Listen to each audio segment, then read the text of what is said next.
Tenemos que estar conscientes que desde que se presentó el primer caso de COVID-19 aquí en la región y en el estado de Coahuila no se ha ido. De hecho, esta primera mitad del mes de junio ha habido ya un incremento importante en los casos, como ya le informamos. Hay un incremento en la positividad al virus, el cual se encuentra en un 19%, principalmente en las regiones sureste, aquí todo lo que incluye Saltillo, Ramos Arizpe, Arteaga, así como en La Laguna.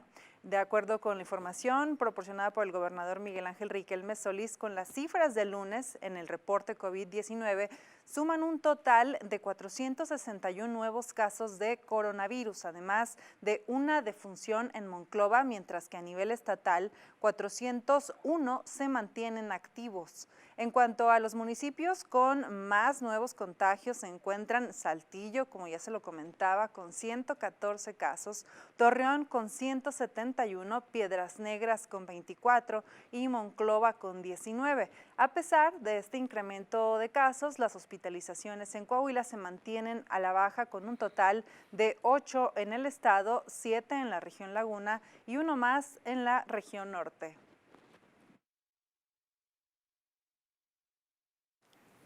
Son las 8 de la mañana con 10 minutos, 22 grados de la temperatura. Y sobre este tema, la quinta ola de COVID-19 y lo que tenemos que hacer, bueno, pues quién mejor que el doctor Lauro Cortés, director del Hospital Universitario de Saltillo, colaborador de este noticiario, pues para que nos diga qué tenemos que hacer para contener y que no se nos vaya otra vez a desbordar el tema del COVID-19. Doctor, buenos días, te saludamos con mucho gusto, Jesús Jiménez y Edith Mendoza. ¿Cómo amaneces?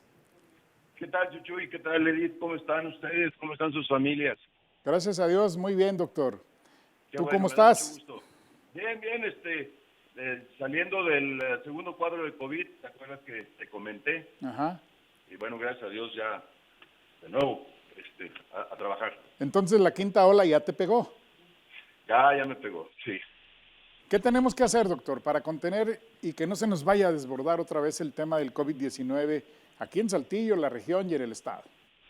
Pues mira, como hemos platicado muchas veces aquí en el espacio, creo que todos como comunidad ya hemos aprendido cómo se comporta esta enfermedad y creo que ya también todos hemos aprendido que el control de la misma está no en las autoridades, ellos hacen su trabajo obviamente, pero en esa concientización social que debemos de tener todos y de que nos debe llevar a asumir actitudes responsables cuando estamos ante un potencial contagio o empezamos a tener síntomas.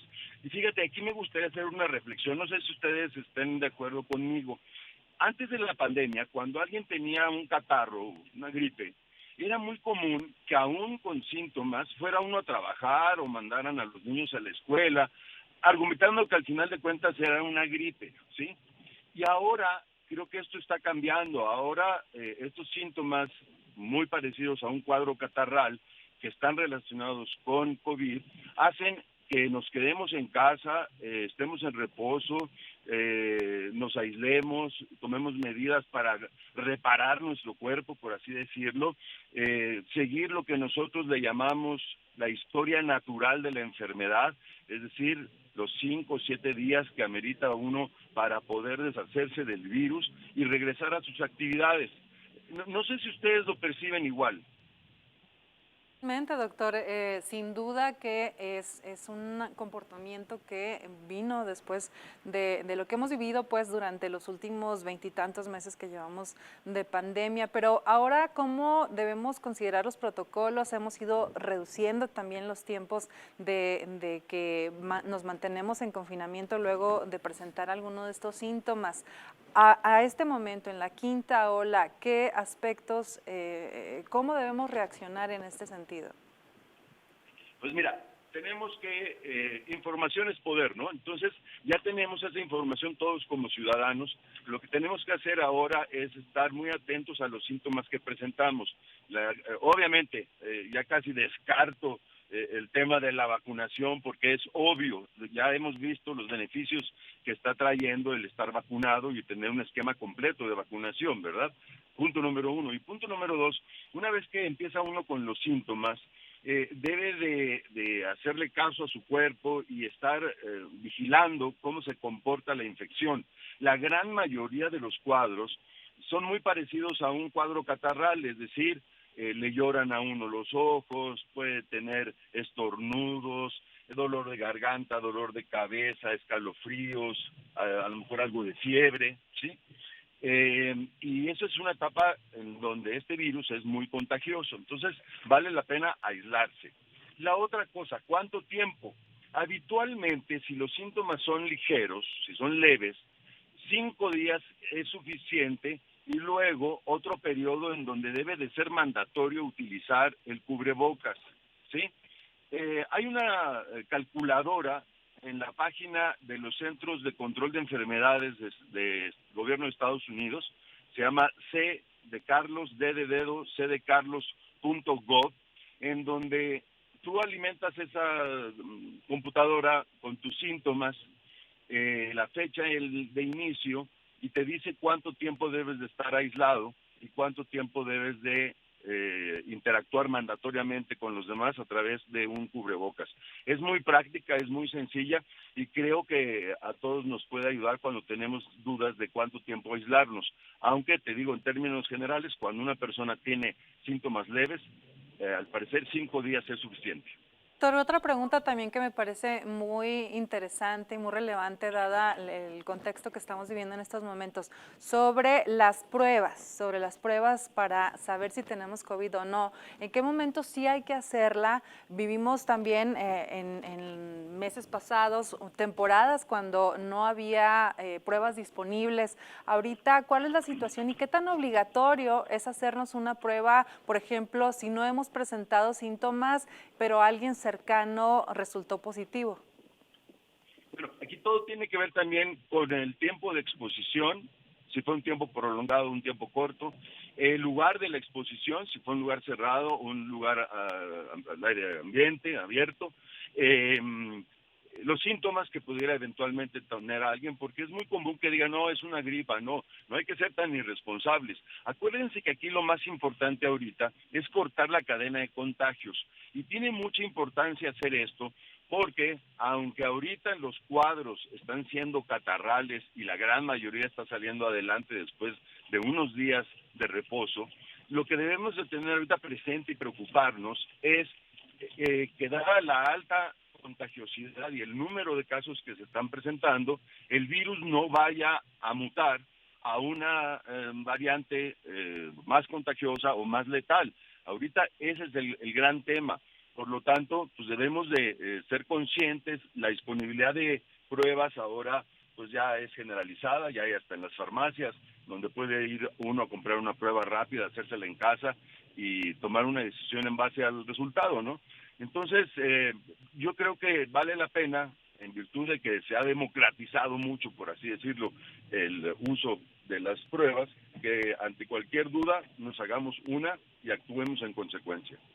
Señora Silvia González, doctor, nos dice, fíjate lo que nos está comentando aquí, dice, si ya sabemos cómo cuidarnos, debemos hacerlo, porque de las autoridades federales y de la propia Organización Mundial de la Salud, ni siquiera tenemos el tiempo de vigencia de la protección que nos brinda la vacuna.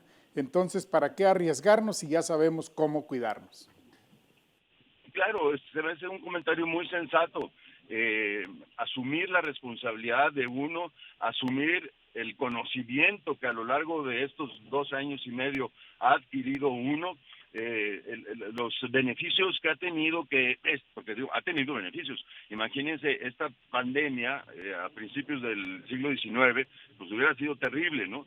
En cambio ahora, con las comunicaciones que tenemos, con la tecnología que existe, pues bueno, en tiempo récord tuvimos vacunas, la información se fue desdoblando en tiempo real. Nosotros en los hospitales fue un momento interesante porque nunca en la historia de la medicina, de todos quienes convivimos hoy en día en el hospital, habíamos aprendido todos juntos, los viejos y los jóvenes, los maestros y los alumnos. Entonces, bueno, aprovechemos ese cuerpo del conocimiento que tenemos y al que hace referencia la persona del auditorio para ponerlo de nuestro lado y obtener el beneficio de cuidarnos. Doctor, ¿Qué recomendación le darías a las directoras y maestras de las escuelas, colegios, jardines de niños, instituciones escolares? Hay que recordar que esta quinta ola aquí en Coahuila se manifestó en una escuela de Monclova, en un colegio de Torreón, y aquí ya en escuelas y colegios también se han manifestado ya brotes colectivos, pudiéramos llamarle. ¿Qué recomendaciones al personal de las escuelas y a los padres de familia antes de llevar a sus hijos? Mira, Chuchuy, acabas de dar la clave. El tema, yo creo que el primer filtro está en casa, ¿no? Por muchas ocupaciones que tengamos como padres, no debemos enviar a los hijos a la escuela si tienen algún síntoma parecido a un cuadro catarral, ¿no? Ese es el gran beneficio que deben de tener de primera mano los maestros, las maestras, antes de recibir niños que potencialmente pudieran estar contagiados. Eso es lo principal. Lo segundo es, en las escuelas los protocolos están muy bien establecidos de qué hacer. La maestra, la directora de la escuela decía que ellos, al haber sido una de las primeras escuelas piloto, pues ya tenían bien claro qué era lo que tenían que hacer. Entonces ahorita yo creo que lo más importante es tener conciencia de que esta quinta ola de COVID se está presentando como un cuadro catarral intenso, y bueno, ante el inicio de los síntomas, lo mejor es reposo y aislamiento. Doctor, también hemos estado viendo definitivamente una disminución muy considerable en el número de fallecimientos. Sin embargo, se siguen presentando. ¿Quiénes son las personas? ¿En qué condiciones se encuentran las personas que están, pues lamentablemente, perdiendo la batalla en contra de COVID-19? Bueno, sigue siendo como en el inicio, todas aquellas personas que tienen alguna enfermedad debilitante de tipo crónica, que están inmunocomprometidos, es decir, que su sistema inmunológico no está fuerte, no está normal, y lamentablemente pues gente que ha decidido no vacunarse, ¿verdad? Entonces pues esto es un recordatorio también a que las vacunas salvan vidas, vale la pena vacunarnos. Hay que estar a la expectativa de las nuevas directrices de la Organización Mundial de la Salud para ver si va a haber necesidad de tomar otro refuerzo más adelante. Los hospitales, yo hablo específicamente de nosotros en la universidad, el Hospital Universitario Saltillo, no tenemos pacientes actualmente y ya tenemos más de 2 meses que no tenemos pacientes en área COVID, tanto así que se acuerdan ustedes que nosotros, el Comité COVID del hospital, estaba explorando la posibilidad de desaparecer el área COVID, cosa que ya se hizo. Ya no tenemos área COVID en el hospital. Esto no significa que no vayamos a atender pacientes que eventualmente estén enfermos, sí lo vamos a hacer, pero ahora los manejaremos como pacientes aislados en un área del hospital sin tantas restricciones y sin tanto problema asociado, ¿verdad? Logístico, por así decirlo. Entonces, Estando en casa. ¿Perdón? Se están recuperando en casa, podríamos Sí, decir. ahora, actualmente sí. Muy bien, doctor, pues te agradecemos muchísimo, como siempre, muy valiosa tu opinión, tus puntos de vista y las recomendaciones siempre bien puntuales. Te agradecemos muchísimo que te hayas tomado un poquito de tu tiempo y más sabemos que a esta hora pues tú haces revisión de todos tus pacientes en el hospital, entonces con mayor agradecimiento por tu confianza y por tu tiempo para nosotros. Al contrario, gracias a ustedes por su generosidad. Abrazo, Gracias, doctor. Que esté muy bien.